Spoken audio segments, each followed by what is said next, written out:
ஹரஹர சங்கர ஜெய ஜெய சங்கர காஞ்சி சங்கர காமகோடி சங்கர.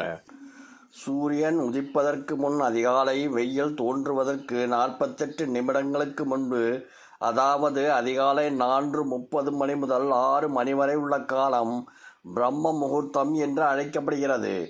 இதை தவிர ஒரு நாளின் எந்த ஒரு குறிப்பிட்ட தெய்வம் அல்லது தேவர்களுக்கு உரிய நேரமாக குறிப்பிடுவது கிடையாது.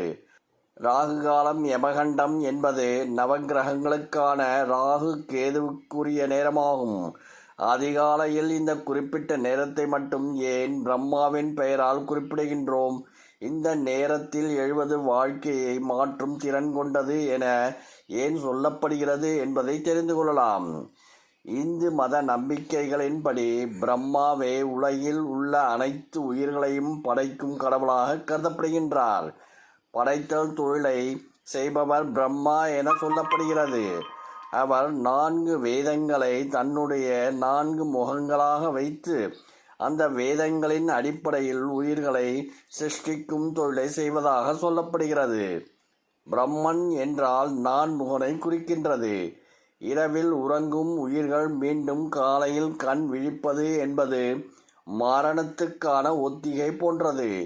ஏறக்குறைய மறுபிறவிதான். இரவில் தூங்கச் செல்லும் அனைத்து உயிர்களும் அடுத்த நாள் சூரிய உதயத்தை காண்பது கிடையாது. அது மட்டுமன்றி தூக்கம் என்பது உடலிலிருந்து ஆன்மா வெளியில் சென்று பயணித்து விட்டு வருவதுதான். அப்படி பார்க்கும்போது இதுவும் ஒரு மரணத்திற்கு சமமானதுதான். எனவே ஒவ்வொரு நாளும் காலையில் மறுபிறவி பெறுவதை சிருஷ்டி என்று சொல்லலாம். இந்த தொழிலை சிவபெருமானின் பெருங்கருணையால் செய்பவர் பிரம்மா. எனவே இவரது பெயரால் விடியற்காலை பொழுது பிரம்ம முகூர்த்தம் என்று வைத்துள்ளார்கள். பிரம்ம முகூர்த்த வேலைக்கு திதி, வாரம், நட்சத்திரம், யோகம், தோஷங்கள் கிடையாது. இது எப்போதுமே சுப வேலைதான். அதனால் தான் பிரம்ம முகூர்த்தத்தில் திருமணம் செய்வது, புதுமனை புகுவது போன்ற நல்ல செயல்கள் நடைபெற்று ஏற்ற நேரமாக இருக்கின்றது.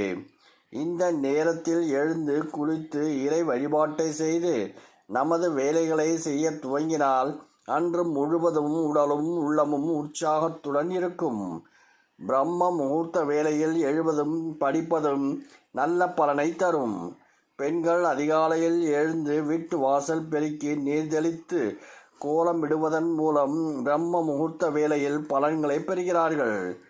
பிரம்ம முகூர்த்தத்தில் வீட்டில் பூஜை அறையில் விளக்கேற்றி வழிபடுவதன் மூலம் அனைத்து வளங்களையும் பெற முடியும் என்பது நம்பிக்கை.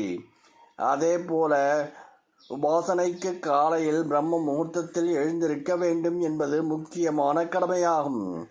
இந்த நேரம் ஜீவன்களை எழச் செய்வது போல மந்திரங்களையும் எழச் செய்கின்றது. மந்திரங்கள் ஜெபிப்பவனுடைய மனதிலிருந்து படிப்படியாக அவனுடைய நுண் அலைகள் ஒளி அலைகளாக மேலே எழும்பி மந்திர ஜபம் செய்வது மந்திர ஒளியானது வெளிப்பட செய்கிறது. இவ்வாறு பிரம்ம முகூர்த்தத்தில் ஒருவன் செய்யும் ஜபம் அவன் செல்லும் இடமெங்கும் அவனை அறியாமலேயே நன்மைகளை விளைவிக்கும் என்று நம்பிக்கை உள்ளது. இந்து சமய புராணங்களில் வரும் ரிஷிகள், முனிவர்கள் ஆகியோர் பிரம்ம முகூர்த்தத்தில் எழுந்து குளித்து தியானங்களை மேற்கொள்வதும் இதன் அடிப்படையில் தான் என்கின்றனர். ஹரஹர சங்கர ஜெய ஜெய சங்கர காஞ்சி சங்கர காமகோடி சங்கர.